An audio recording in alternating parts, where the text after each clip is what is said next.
Greetings and welcome to Unit 9, Political Parties in Texas. Now, before we dive into this lecture, I want to take a minute or two to build upon a thought I had mentioned in a previous lecture.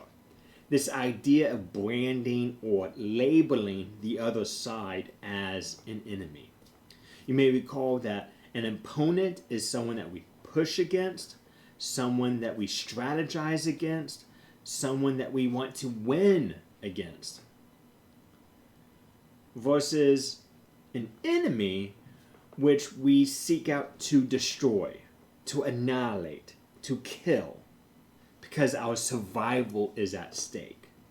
And I want to take a moment to talk about the dangers that are present with that type of thinking, with labeling. And it doesn't matter if we're talking about Democrats or Republicans, when we label one side as the enemy. And it's dangerous because it's irrelevant if someone was trying to create chaos or someone's trying to create violence.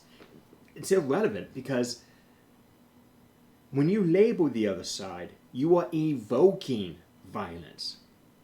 Think about it. When you brand someone as an enemy, you're setting up the stage that our backs are against the wall, that our survival is at stake.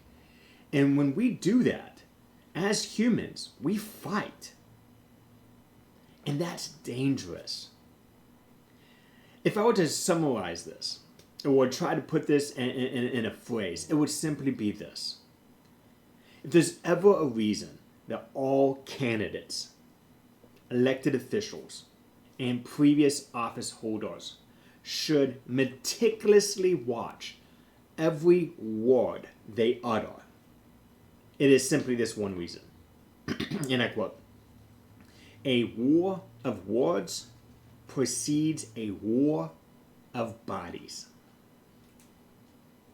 With that said, in this lecture, we will look at the three levels of political parties, party conventions here in the great state of Texas, ideology, what is it, and the importance of party platforms in the role for which they play. So without any further delay, let's dive right into this. Okay, so there are in fact three levels to a political party. We have party in the electorate, party in the organization, and party in government. And yes, it's as easy and as simple as it does sound.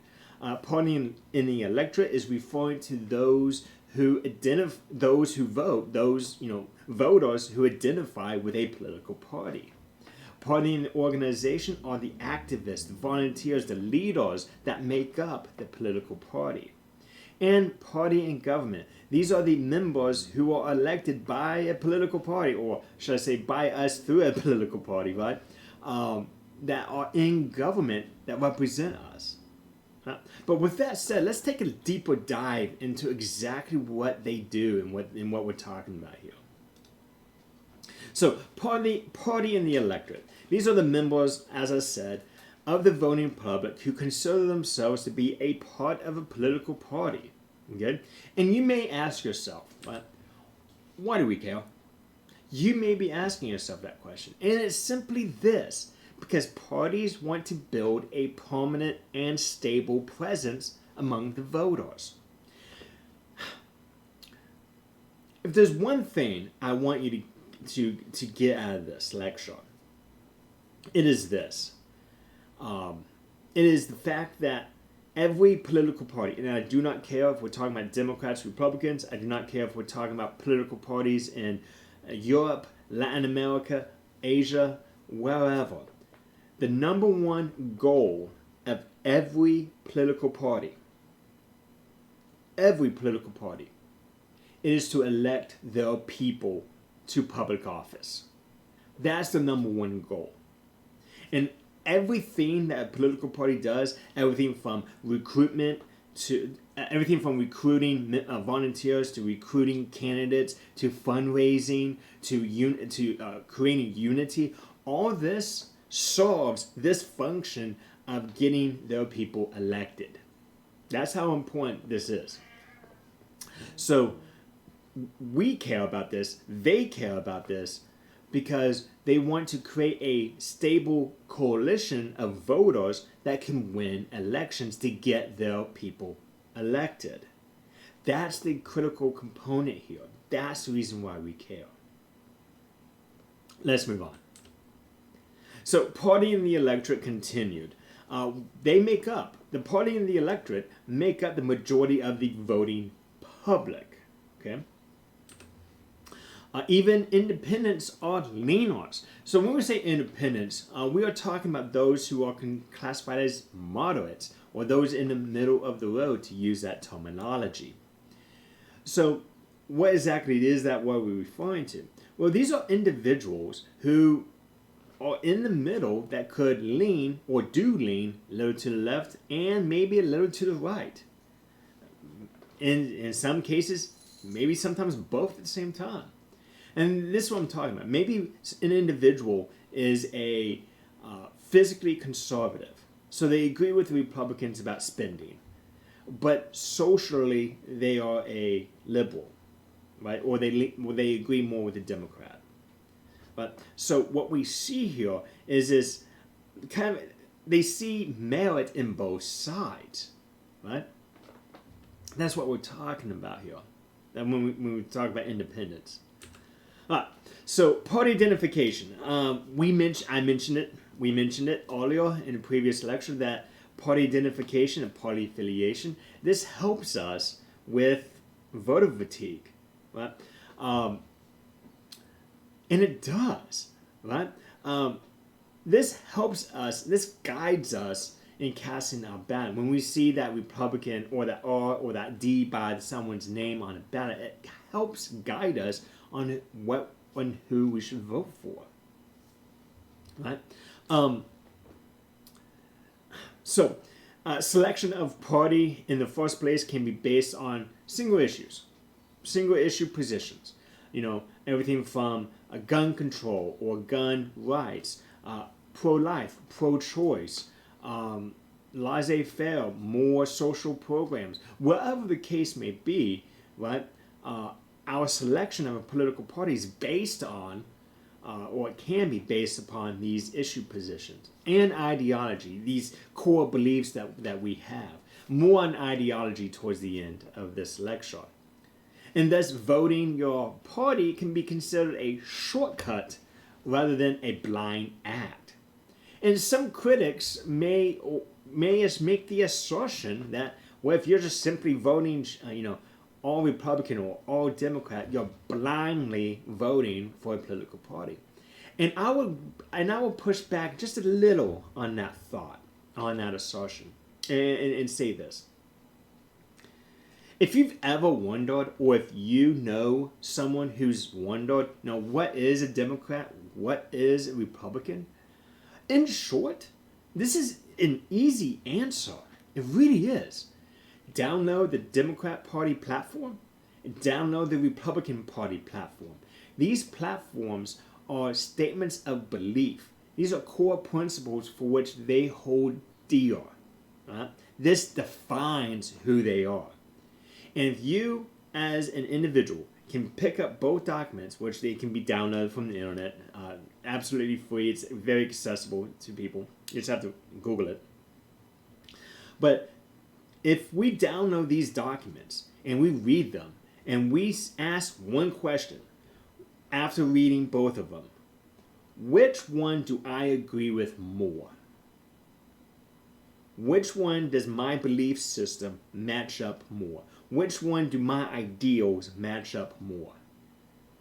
And the answer to that question should guide you on your voting. And it's not a blind act. This is called research. Right? Now, listen, I love politics. I've been involved, I have paid attention to, and this is I love political science. But I don't know everything there is to know. And I do not know every candidate or every position that's on the ballot.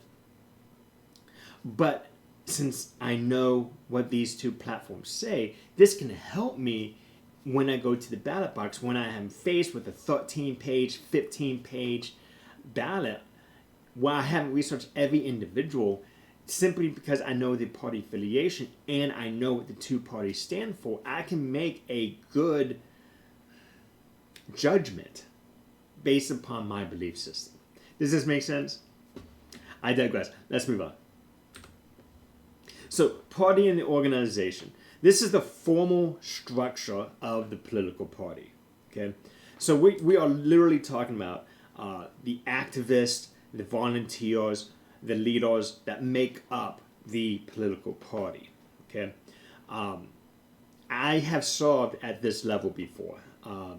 I used to be a member of the party in the organization.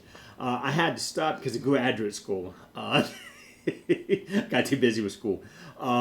But here, going door-to-door campaigning, staffing the headquarters, making sure technology is working, putting out materials for meetings, putting out materials to pass out to voters, being a part of parades, local parades, going door-to-door campaigning for candidates. It's hard to recount everything, but we're talking about the volunteers that do all these things within the party. Okay. And the county level is considered the workhorse of the party system. Again, all these things that I've mentioned already, right? This was done at the county level. But going door to door, organizing events for candidates so the public can come and ask questions, town hall meetings, these types of events. These were done at the county level to gain exposure, to allow the public to meet these candidates, etc. So some basic responsibilities here at the county level include recruiting new members, not only in terms of members to serve as volunteers, but also potential recruitment of new candidates in some cases. Mobilizing voters, right? That's most of the work that I did, was trying to get people to vote and to remind them when election day was, remind them to register to vote, etc. This is considered the workhorse of the party system. And the precinct level. This is the lowest level of the political parties, and this is the closest to you and I. See, counties are broken up into precincts, and each precinct has an elected party member. Anyone can serve as a precinct chair, but most of the time they've been volunteers, right, with the party for some amount of time. But precinct chairs are the closest to you and I, okay? And they make up, the precinct chairs make up the executive committee, and the county chair oversees or guides. Yeah, the county executive committee. All right, let's move on now to party and the organization at the state level. So we looked at the workhorse, right, of the party and organization, which was the county. Let's take a look at some of the responsibilities and some key functions at the state level. Okay. So they have, at the state level, they have greater fundraising responsibilities than county organizations and county parties. Okay. Yes, you'll see some fundraising at the county level, absolutely, but the state has more fundraising responsibilities, comparatively speaking. Okay. They are responsible for creating a sense of unity, which can be difficult to do. Right? We get sidetracked. Right? We get easily distracted, and this can actually hurt keeping that stable, strong voting coalition together to keep continuing to win elections. Okay. But they, state level, they are responsible for maintaining that sense of unity among all the different counties, and to ensure that when voting time comes up, we're ready to go. Does that make sense? And the states, they are responsible for creating a state party platform, which is usually a result of negotiation between various coalitions within the state party. So, or also within the state as a whole. So let's talk about this, okay? This process of drafting up a platform can be intense, okay? It can be intense. I remember one state convention I was at, oh my goodness. It took hours upon hours of debate about one very specific issue. And it took hours upon hours for us to get done with business that day. I remember that. Another convention, this was at the county level though, not the state. There was a huge debate about how the word God would be spelled. A huge debate between two individuals, two delegates. One wanted to spell it uppercase G-O-D, and the other one wanted to spell it uppercase G-D. And that was interesting to witness that debate, that argument. So these platforms, they are a negotiation, but these negotiations can be heated. They can be divisive. As you can imagine, people, we have opinions. Even though we may agree with the same political party, we have some differing ideas. And let's be clear. There are divisions within both Republican Party and the Democrat Party. For example, did you know that there's a group of Republicans known as the Log Cabin Republicans that advocate for LGBTQ rights, despite the majority of the Republicans wanting to hinder those rights? Then you have the Democrats. There is a faction within that political party that advocate for pro-life positions, which goes against the majority thought on abortion within the Democrat Party. So there are factions, okay? And there are, of course, factions just within the state as that naturally happen, right? So drafting up that platform is tedious, and it can be very divisive. Because again, remember, this document, this party platform, this is the statement of beliefs that define that political party. The state level, the state political parties, they hold a statewide convention where delegates from the county organizations come together, select delegates to the national convention. Now, we are going to talk in depth here in a moment about this particular convention. Okay, so bear with me. Let's hold on to that thought. But just note for right now that the state level, they are responsible for doing that. Okay. So let's move on to party and government. So party and government, these are the party identifiers who have been elected or appointed to hold public office. So they belong to a political party and they hold public office. Right? Party members meet in closed-door session to discuss how to achieve party policy goals. Now you gotta remember, right? When people like legislators, like the Texas legislature, when members run to be a member of the Texas legislature, they're doing a couple of things, right? They're joining a political party, so they're declaring, which party platform they agree with, and then they are creating an agenda that they have sold to you and I, assuming that they won the majority vote and they actually won, they secured the election and they got elected, right? They sold us on an agenda. So now they got to come together and go, okay, what can we do with what we said we were going to do? Right? How can we achieve victory? How can we achieve policy? How can we achieve policy victory? How can I achieve my these statements that I've made? How can I do that to go back home and say, hey, this is the work I've done, continue to elect me, and I'll continue to do this, right? Well, they meet behind closed session to have those discussions, to try to achieve political victory, to try to accomplish the goal of keeping the promises for which they made on the campaign trail. Okay? The elected leaders of party in Congress. So we see this also here in the Texas legislature with the Texas Speaker of the House, and this also applies to the U.S. Speaker of the House, right?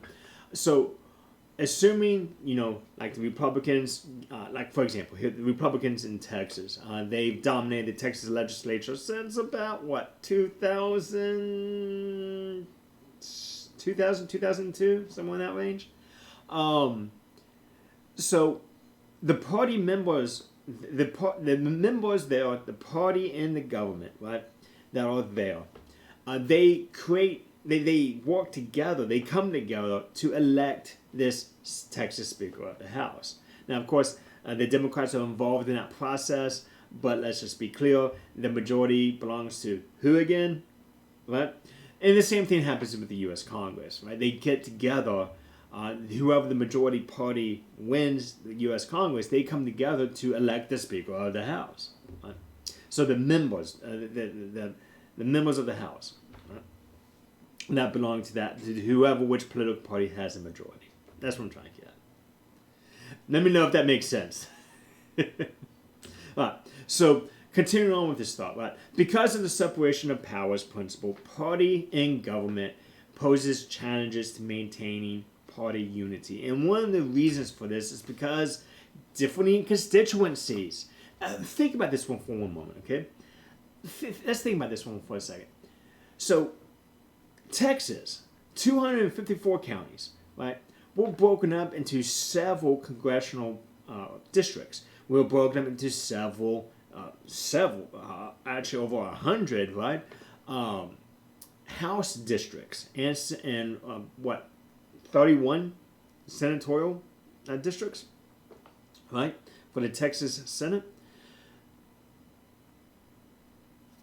These precincts, these districts, the constituencies have different requirements or concerns, right? I mean, think about a county or a district that lives really close to the coast, okay, like Harris County. What concerns do we have, right? Human trafficking, flooding, hurricanes, so natural disasters. We are concerned about property taxes, how much how all these separate issues. Now these are universal issues, true, but let me come back to this thought in just a second here. Versus a county that's way up in the northeast area. Sure, they care about natural disasters, they get tornadoes, but it's not to the extent here. For example, when Hurricane Harvey hit, right, Houston suffered significantly with water damage, a whole lot of water damage. Versus when a hurricane finally makes its way up to the northeast Texas area, it's nothing more than clouds and maybe some rain. No flooding of any kind. This is just a small example of some regional differences that can exist. And so there are different constituencies, not only among the differing districts for these legislators, but also different constituencies for governor. So remember, we mentioned this already, how these members in the Texas legislature, they serve a very specific, very small district. The Texas governor, on the other hand, serves the entire state. So there's much more balancing of a demand of the needs of the rural and urban areas. Versus if you're a legislator from a rural area, you care about the issues that impact that specific area. You don't really worry about the urban areas. Does that make sense? So different constituencies play a role here. And of course, two chambers must coordinate, right? So the Texas House and the Texas Senate must coordinate with one another to get legislation passed, to get it to the desk of the governor. Now, even though a political party may dominate the legislature, for example, here in Texas, the Democrat Party controlled the Texas legislature, well, dominated Texas politics for well over 100 years. Whether it's dominated by the Democrats or recently dominated by the Republicans, they still must coordinate, and there are differences. Like I said, there are factions within these two political parties. Typically you do see them agreeing eye to eye on most things. There are some things, and how you achieve that does differ. And that difference can cause friction, and that friction can cause frustration, and that frustration can build arguments. Okay, I digress. So let's talk about party conventions. Okay, so we've spoke about the precinct level, we've talked about the county level, state level, and we should be a little familiar with the national level. Well, let's take a look at these actual conventions and what happens here at these conventions, because it's important to know these things. All right, so let's talk about this. So at the precinct convention. So when does a precinct convention happen? I am so glad you asked me that question. It happens at the end of a primary. When the primary, when polls close in March for our primary, okay, there's what's known as the precinct convention for that political party. Sometimes it can be held, maybe an hour after polls close. It may be held at a different location, but it's been my experience that's held, shortly after polls end, and it's held in the same location that you voted in. Okay, but it's a precinct convention, and here you do two things. First, you elect delegates to represent. Sorry about that. You elect delegates to represent the precinct at the county convention. At the precinct convention, you also have another order of business, and that is to draft resolutions. What's a resolution? I'm glad you asked that. Question. Have you ever made it like a New Year's resolution? Right? For me, it's always, lose weight, right? Or get in better shape. That's a resolution. I am resolved. I have this problem that I perceive as a problem, and here's my solution to deal with it, right? That's a resolution. Well, very similar. That's what happens here at the precinct convention. You draft resolutions. Here's a problem, and here's a solution to that problem. An example. Whereas genocide has gone unchecked and unchallenged, where we have seen countless victims since the Holocaust, be it resolved by the blank party of Texas that we demand Holocaust and genocide education at all levels of education. Right?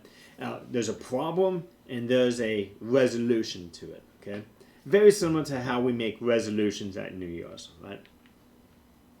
So after you do those two orders of business, okay, that concludes the precinct convention. Then you go to the county convention. At the county convention, you do two things. Okay, first you elect delegates to represent the county at the state convention. And then the second order of business is these resolutions that were passed at the precinct goes through a party platform committee, or it's also referred to as a resolutions committee. Okay, so most often what we see is these the people who participate in the precinct convention, they usually go to the county convention, and they bring their resolutions with them. These resolutions they had drafted, and it goes through this resolutions committee at the county level, which creates a county party platform. Okay. So after you elect your delegates to the county, from the county to the state convention, you create your party platform by gathering up those resolutions, and it goes to a resolutions committee to hammer out language to hammer out the specific wording of it. Sometimes things get thrown out. Sometimes things are changed, etc. But it goes through a resolutions committee. The convention will vote on that platform, and then it will conclude its business. At the state convention, you do two things, unless it's a presidential year. Okay, so we're going to assume it's a presidential year for this. Okay, so first we elect delegates from the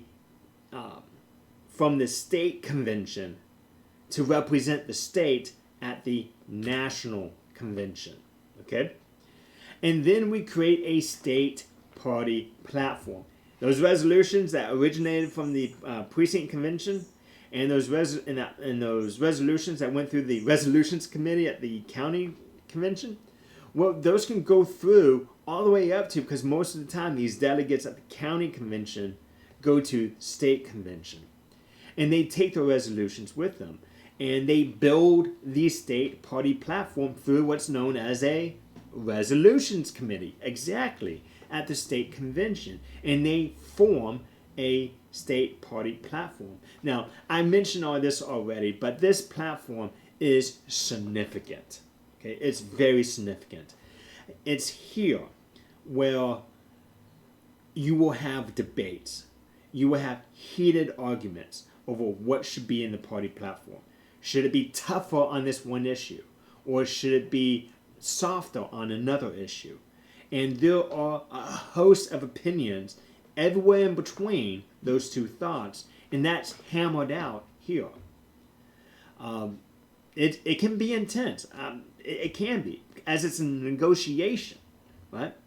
But it's an important step because we define what that political party stands for at the state level. Okay. The third order of business after electing delegates to the national convention, after creating that state party platform, the third order of business is you elect delegates to the electoral college. So, a quick recap on how the electoral college works. Okay, that when we cast our vote for president, we are indirectly voting for the president. What we are doing is we are electing a delegate to represent us in the electoral college, at the Capitol, to vote on our behalf. So this is how this works. Let's say Texas goes Republican. Okay, well, what the voters voted for was to elect Republican delegates that were selected here at the state convention to represent the state in the electoral college to cast a vote for the Republican candidate. The delegates to the electoral college were selected here at the state level, at the state convention. Now, people who serve as delegates to the electoral college, they are like lifetime, long serving volunteers to a political party, be it Republican or Democrat. They have served a very long time. Okay. Some are required to sign an affidavit. I say some. A political party or two have been known to request an affidavit to be signed that yea verily, whoever the candidate is for the Republicans or the Democrats, I hereby legally agree that will be my vote in the end. Right? Some are required to do that. But the point I'm trying to make is these are lifelong Democrats, lifelong Republicans who support the political party through and through. These are not just random people. Okay, these are lifelong volunteers. And so that's how the electoral college delegates are selected here at the state convention. So at the national convention, you do two things, right? First, you select presidential candidates. Okay, so at this point, we've gone through a primary, and we've had those elections. Right. Usually, we have a front runner going into the national convention when it's held. But let me be clear about this. Okay, let me be very, very clear about this. It doesn't matter who won the primaries for president. It does not matter. What matters is who the candidate is announced at the National Convention. The political party here at the National Convention can dictate who that candidate will be. Yes, usually the front runner survives, don't get me wrong, right? The front runner goes in and they usually are the nominee, okay? And usually that happens.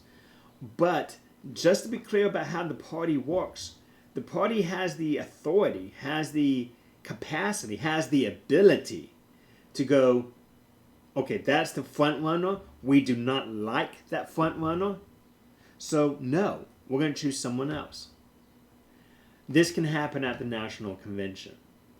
Case in point, in 2016, in the presidential election of 2016, there were a host of Republicans that were upset about the frontrunner, Donald Trump. And there was a push to release the candidates, and to release the delegates to be able to vote for whoever they wanted to. This effort was squashed by the chairman, Reince Priebus, which that name may ring a bell because he was later appointed by President Trump into a high cabinet position. Now, I'm not saying there was a quid pro quo. I'm just saying that seems pretty convenient. But the point I'm trying to get at is that presidential candidate is not, that whoever the front runner is, that is not secure until that convention says they are secure. Does that make sense? Then after that, you do one other thing. You create a national party platform. These delegates from the state convention, they go up to the national convention. They take resolutions with them as well, and it goes through a resolutions committee. Now, what I need to point out here at the national convention is this: that here at the national convention, the presidential candidate, whoever that is, they get to control that convention after they're announced. So that party platform at the national level will reflect the ideology, viewpoints, and stances of that presidential candidate once they're announced, because they get to control that convention. So that party platform will reflect the personal views at the national level of whoever the presidential nominee is. Does that make sense? Let me know if this doesn't if this sounded confusing. Let me know, and I'd be more than willing to answer any questions you may have.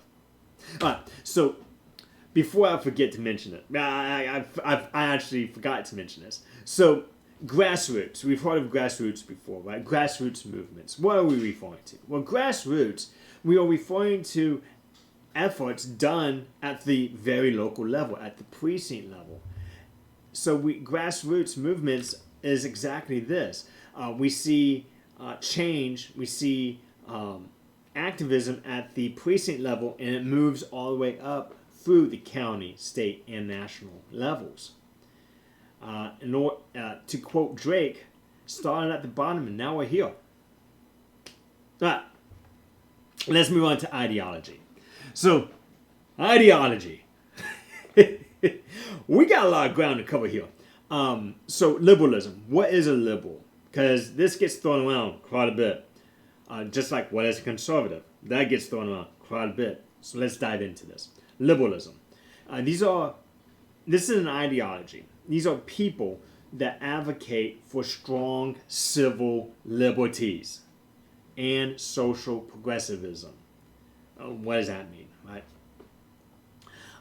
This is, people who advocate for societal practices that need to be changed whenever necessary for the greater good of society or the benefits of those who wish to engage in those social arrangements. They believe that government action is needed in order for people to be as free as possible. That's a liberal. Okay? So government action is required for people to be free as possible. The provision of positive rights, protect civil liberties, and ensure equality. This is the definition of a liberal. Okay. So a term that gets thrown around quite a bit is socialism. What is socialism? This is the extreme of liberalism. So let's dive into this. Okay. Socialism is an alternative economic system. That's to say that the means of generating wealth are owned by the government. Let me say it again. The means of generating wealth, money, things, they belong and owned by the government. And government accumulates wealth and then redistributes it to the citizens. Okay? In return, citizens receive free or inexpensive health care, education, and child care. This is socialism. Okay? Now, do we have socialism here in the United States? We have components of it. I mean, think about it. We have a free education system in terms of K through 12, right? I mean, isn't that a form of socialism? Let me know what you think about that. Or is it not? Let me know. But this word gets thrown around quite a bit here in current times. So I thought it was prudent for us to at least identify it and define what it is. Do we have it here? Components of it, yes. But is it bad? Let me know. Okay, so conservatism. What is conservatism? I'm so glad we asked this question. Conservatives are individuals who strive to conserve the status quo, to conserve morality, or to conserve money. Okay? Keep the status quo, conserve morality, conserve money. That's the definition of a conservative. Okay? They support tax cuts, and other laissez-faire policies. Remember, laissez-faire, hands off. Right? That's what that means. Hands off policies. So basically, just let people do what they want. Government hands off. Right? Conservatives, they oppose same-sex marriage, oppose abortion rights, oppose stricter gun control laws. Right? So these are the positions for which conservatives make and hold.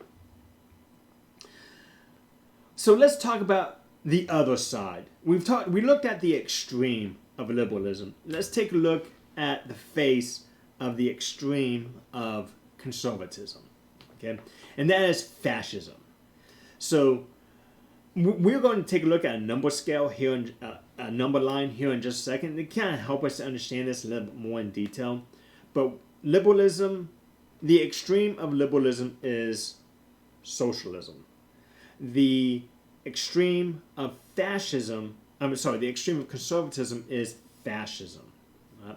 So what is fascism? Well, it promotes the total control by a ruling political party or a very specific political leader. Let me say that again. Promotes the total control by the ruling party or political leader. It will run the economy, the military, society, and culture. They will define what it means to be in culture, in part of society. It controls the military, it controls the economy, all aspects of society. Often tries to control. Fascism. It tries to control the private lives of individuals, such as can have interracial marriages, or you can't marry a individual from a certain religion, like what we saw in Nazi Germany, right? All these things. So this is what we mean when someone says fascism. This is what we're talking about: complete control by a ruling party or leader of the economy, of the military, of society, of culture, and often fascists will try to control the lives, the private lives, the choices that you and I make as individuals. They will try to control that. That's fascism. All right, so let's take a look at this number line because I know we're running out of time. Okay, so let's take a look at this. This is a number line that we should we're familiar with this, right? We have 0 to positive 4, and we have from 0 we have -1 through -4. Well, there's a way here for us to think about this, right? In the middle here, 0, these are where the moderates are. Okay, and to the left of center, to the left of 0, we have liberal ideology. Okay, so the farther left you go, farther down the number line past -4, the more extreme you become, right? Conservatism. This is to the right of center, to the right of 0. Okay, so the farther positive you go down the number line here, the more extreme you become, right? Wrong direction. So this is what, so far to the left side, okay, the farther left you go, that's where the far left is. Farther to the right you go, this is where the far right is, okay? Now that's not to say anyone from -3 to -1 or -3 to 0 here is extreme, by no means. It's just to say that we might be more liberal in certain areas than others. And that is to say also that just because people are from 3 to 0 here are extreme, no, we're not saying that at all. It's just the farther we drift, the farther we go beyond center in either direction, the more extreme we become. Okay. Another way we can think about this is we can take a look at a bell curve, right? And this is important for us to note because think about what political parties are trying to do. They are trying to win elections, right? Take a look here. The mean of a normally distributed bell curve is 0, right? That's the mean. Take a look at where most of the data lies, okay? It lies to the left and to the right of 0 by 1 standard deviation. You didn't think we were going to do math today. But yet here we are.